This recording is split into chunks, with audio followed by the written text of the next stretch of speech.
Hello everybody, my name is Shaq and Happy New Year! Today we're going to be going over my January TBR. Hey, listen!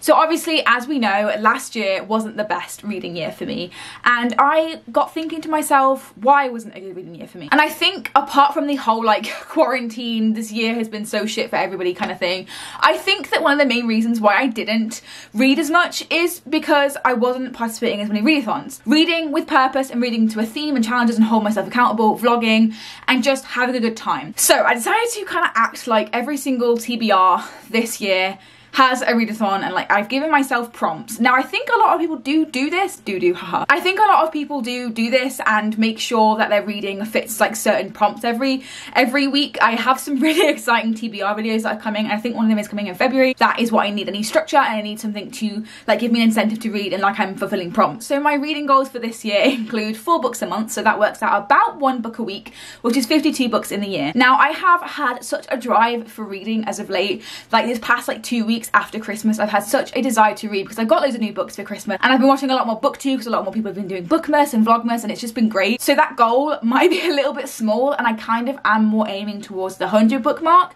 but I'm not going to hold myself to that, and if I do get to that, that's fantastic. But I'm going to keep it at say 52 books for now, just 1 a week, at least while uni is on. I would really like to read a lot more this year, which brings me on to my prompts and what I've chosen to strive for this year every single month. So although these prompts will stay the same every single month because there is a massive theme in each of these that I haven't really read and I haven't really strived to pick up, there will be, as I said, themes TBR, but for now this is just a regular January TBR, and this is what you can kind of expect from my TBR videos, and I will always be completing these 4 prompts. Speaking of, I have already completed 3 of them this month, and it's the 3rd today, a second, the 3rd, but I have some backup books in this video that I would like to get to. I think majority of them are still with the prompts, but one of them I am just interested in and it doesn't necessarily fit with any of the prompts, but I still would like to read it and I would push myself to read books again I just feel interested in and feel passionate about that I will enjoy. So the first one is to read a non-fiction self-help book. It can be non-fiction in general, doesn't really necessarily have to be a self-help book, but anything that is not fiction, so that's biographies, autobiographies, memoirs, self-help books are in that category. In 2021 I'm going back to therapy and I'm going to be trying to, you know, mend my mind and like heal from past experiences, but these next few years I do genuinely want to be about making myself a better person mentally and physically, and that all starts with my eating disorder, which I've had for a very long time. So if I was just to read one self-help book, maybe about the eating disorder recovery or about anything in general, like I got Michelle Obama's book for Christmas, so anything that is just non-fiction that will help me grow in some way and help me actually learn and be productive, and just anything that contributes to being non-fiction. Next we have a prompt for my monthly reading that aims to diversify my reading. I pride myself in being an advocate, but that does not mean that I am perfect and I don't need more education. There's always more to do, there's always more work to do, there's always more information to read, there's always more people to speak up for. So I thought I would make a prompt specifically to read a book from an author of colour or a queer author, because I am queer myself, I am bisexual if any of you don't know that, and I have read a lot of queer fiction. And although I would like to continue reading more, I would like to read more diversely, because I feel like a lot of the people on my shelves do represent me, and me being a Caucasian woman, I would like to read and even experience stories from other walks of life and other people and their experiences. I would like to make more of a conscious effort to do so. Even though I do already make a conscious effort, again, there's still more to do. There's loads of stories to read, and I would love to experience most of them this year. I really would like to, and that's one thing I'm going to pride myself in this year, is reading incredibly diversely. Next, we have books on the shorter side. I purposefully included this because I knew for a fact that, you know, when deadlines hit in like May, April time, I'm gonna want some small books to consume. So this prompt is to read a poetry collection, a graphic novel, or an audiobook, just to like get something that is easily consumable that I can just like read and then go about my day, which is kind of what I do anyway. I think that one kind of explains it itself. I just want material that is going to be, you know, life-changing but not like really soul-consuming to read when days I just don't want it, I don't really feel like it. And the last prompt that I really would like to complete during my monthly reading is to reread. I'm going to allow myself one reread, or possibly even more, to be honest, because at the end of the day, I have a lot of books on my TBR that I would like to reread. I did a whole video about this at the end of 2020, so if you want to go and view that, link is down below. But I have a ton of books on there. I think in total there are 60 books on my TBR, including rereads. I think I shelved them all on Goodreads, and I think I can do that. That is only 8 above my actual Goodreads goal, and I'm just going to keep working through those, and they all fit these prompts. I think most of them do anyway. Now that is out of the way, I'm so sorry that I've yapped on for so long about the prompts, but these are some of the books that I have fit with these prompts and that I actually may have already read. So the first book is going to be a non-fiction self-help book, which is the first prompt that I was going to complete, and this one is Overcoming Bulimia Nervosa and Binge Eating, which is a self-help guide using cognitive behavioural techniques by Peter Cooper. I haven't read all the way through this because the first section is more like information about bulimia and the disorder, how it can happen and the effects it can have even after you've gone into recovery, and the second section is more of like a self-help manual to do with bulimia and stuff, and Peter Cooper actually directly suggests that you don't do that bit alone, you do it with a dietitian or GP or a therapist, and I have actually reached out to a professional therapist service which specialises in eating disorders in students, and so I decided to wait for that because they're on leave until the 8th of January, I believe. So as soon as they get back to me, I will be able to work through this manual with the therapist or professional, but I thought I would save this so that I could work with it through with them. But I thought I would read the first kind of half, I guess that's half, I don't know, the first half about the information regarding bulimia and other eating disorders, as I have kind of like multiple diagnoses in my head. But I read this and I resonated with quite a lot of it which was in here, and I got a lot of information out of it. It read me for filth, it called me out on all my toxic behaviours, and I'm so ready to finally say goodbye to them. I don't really agree with everything in this book, and most of it resonated with me, but a lot of it didn't as well, and I will be talking about that in a little bit more detail in a recent video which is coming very soon. Next is a diverse read, so this is either a book from an author of colour or a queer author, and I decided to pick Grown by Tiffany D. Jackson. Tiffany D. Jackson is an amazing author of colour that I have heard nothing but good things about, and I read one of her other works in 2020, one of my favourites of the year, and this is up there as well. I have also already read this as well. So this is all about Enchanted, who is an aspiring singer, and she is caught in a lot of drama when she gets connections with like music producer, musician Corey Fields. I am going to be talking about this a little bit more in detail when I do my recent reads video, but this hit a chord, dude. I understand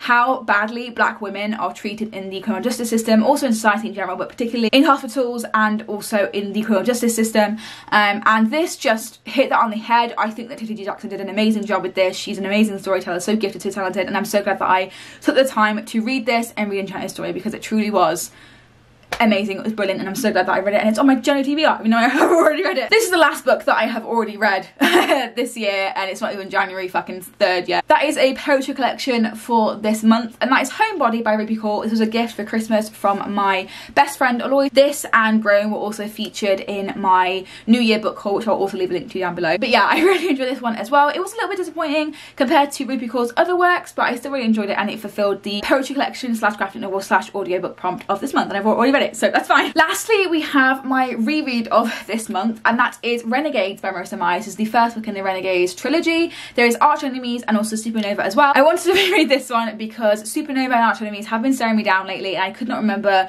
the events of this book and what happened. I didn't really feel like I wanted to like read a spoiler review. It was much more important to me than that, so I wanted to delve in and reread it. I'm currently almost 200 pages into this, and I'm really enjoying myself, and I actually kind of am feeling reading the next books in the next coming months, just so I won't forget what happens in them, and I can just stay on top of my knowledge and make notes and annotate, which I have been doing in this book. Again, I'm on page 200, which is just under halfway, and I'm excited to carry on. So this is basically about a world which very heavily relies on the binary oppositions trope of like good and evil, but that is very blurred in this book, as the Renegades and the Anarchists are fighting against each other. So the Renegades are trying to protect the general public from the Anarchists, who hate the Renegades. They would love to see their downfall. But no one hates the Renegades, which is Nova, who is also known as the Nightmare. They all have superpowers, they're really unique, but Nova's is that she can make anyone fall asleep with just her touch. We are also following the Renegades in this as well. There's no clear like good or evil, that is why the binary opposition is done so interestingly and so well. We also follow Adrian and his two dads, who are like the founding fathers of the Renegades, and like they're like front men of them in a sense. They make all the decisions, and after an attack on the Anarchists, Nova and her fellow Anarchists decide that Nova is going to try out for the Renegades and be a spy and try and feed back information. But this doesn't really go so well because she starts falling in love with one of the Renegades, and this book is so good. I forgot how heart-wrenching the prologue of this is, and I honestly forgot how action-packed it was. It is quite slow, like getting to no trying out for the renegades. I'm on page 200, that's only just happened. It's just kind of setting up the dynamic between anarchists and the renegades, and I'm so excited to read the rest of this, or reread the rest of it rather, and get to the other books. It's gonna be amazing. I know what you're thinking, I'm almost done with my prompts for this month, and I am kind of scared of that as well. I still have the whole month to go pretty much after I finish that in the first week of January. I do have some extra books that I might like to get to, which do follow the same prompts. Actually, 2 of them do, 1 of them don't. It's just one of those books that I really would like to pick up. I thought I'd also go through them here just so that you know what I have in place, just so that I'm not spending the whole month not reading anything, because that seems like a good way to start a slump again, if you ask me. So we do have another like non-fiction book, and that is Brainwashed: Diet-Induced Eating Disorders, How You Got Sucked In and How to Recover by Elisa Orrus. And this is exactly what it says on the cover. This is a book all about diet culture, and I'm pretty sure it touches upon social media diet culture, which is something I might want to do for my dissertation in 3rd year. So I'm really just getting ahead of the game in reading this. It has a lot of useful nuggets in here in both my eating disorder recovery and also my dissertation, my possible dissertation subject. And I'm just really excited about this. It has an amazing cover, and I'm ready to be called out, and I'm ready to change my ways and just read this and enjoy it. Next, we also have another poetry collection, which is Pillow Thoughts number 4, Stitching the Soul by Courtney Peppernell. If you don't know, I have been loving Courtney Peppernell's Pillow Thoughts poetry collection. I picked up the first one by complete fluke in Waterstones after I just saw it there, and it changed my life, honestly, it really did. One of the poetry collections that probably made me fall in love with poetry again. Courtney Peppernell writes about heartbreak and love and trauma and getting over like past trauma, trauma that still exists in your head, present trauma, everything. She is just such a beautiful author. Yes, this is on my January TBR, just in case I want to pick something else up. Now, the next book on my TBR is one that I actually got as a gift for the festive season, and it doesn't really fit with any of the prompts at all, not really, but that is Heroine by Mindy McGuinness. This is one of my most anticipated reads of 2021, but this is based around a young adult getting into a car accident and suffering with drug/substance abuse. I think that she gets addicted to pain medication, and that like spirals out of control sort of thing. So I am still reading with intent to diversify my opinions and diversify my experiences, because I never really experienced substance or drug abuse before, and I just would like to be a bit more helpful to those around me who are struggling with these things and have in the past. So yeah, those are the prompts and my reading goals for this year, and for the books I have already completed and would like to still complete in January 2021. Please let me know what your reading plans are for this year, what's on your TBR for January, and I really hope to see you in my next video, which will be the Overwatch book tag, which I'm really excited about because I just fall in love with Overwatch these past couple months. I really have. My sister got me a little Bastion pop vinyl. That's how bad it is. Look at this, look at him. But yes, I hope to see you for that next week, and I will see you then. Give this video a like and my channel, subscribe if you want to see more content. I hope that you enjoy any books that you pick up or anything productive that you choose to do, and I will see you then. Goodbye.